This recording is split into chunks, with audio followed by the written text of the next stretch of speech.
In the name of Allah subhanahu wa ta'ala, the news headlines. Kazakhstan's UN envoy reaffirms strong support for Afghanistan. The return of a 74-ton shipment of substandard girders from Sheikh Abu Nasr Farahi port. And India emphasizes a realistic engagement with Afghanistan.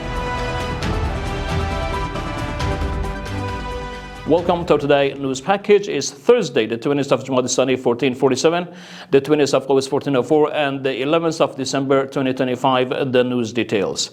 Kazakhstan has announced its full commitment to supporting a peaceful, self-reliant, and prosperous Afghanistan, expressing readiness to work with all partners to help realize this goal.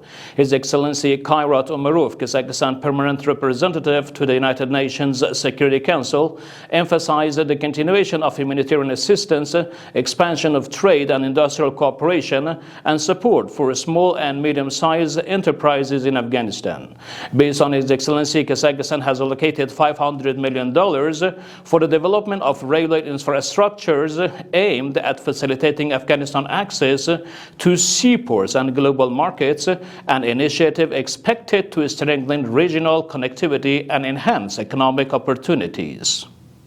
The National Standards and Quality Authority has announced the return of a 74-ton shipment of steel girders from Sheikh Abu Nasr Farahi borders after it failed to meet domestic quality standards. The authority stated that the verification and quality control procedures for construction materials at the country's port continue in a strict and transparent manner to prevent the entry of low-quality cargoes into Afghan markets. The news continuation. In the past 24 hours, Wednesday the 19th of August, a total of 3,001 Afghan migrants returned from Pakistan through Turkham, Ispanbuldak and Baramche crossings.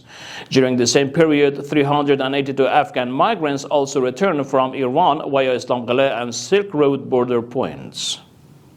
And finally, while reaffirming its continued humanitarian, developmental and capacity building assistance to Afghanistan, India has declared that its policies are grounded in constructive and realistic engagement with the Islamic Emirate.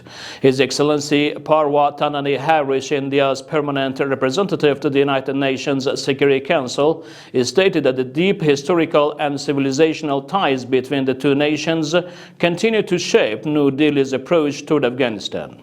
He further added that India's government decision to gradually upgrade its technical mission in Kabul to the level of fully embassy reflect New Delhi's enduring commitment to Afghanistan and its people.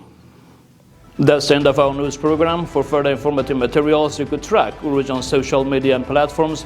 Wishing our decent viewers Blessing Friday. Wassalamu alaikum wa rahmatullahi ta'ala wa barakatuh.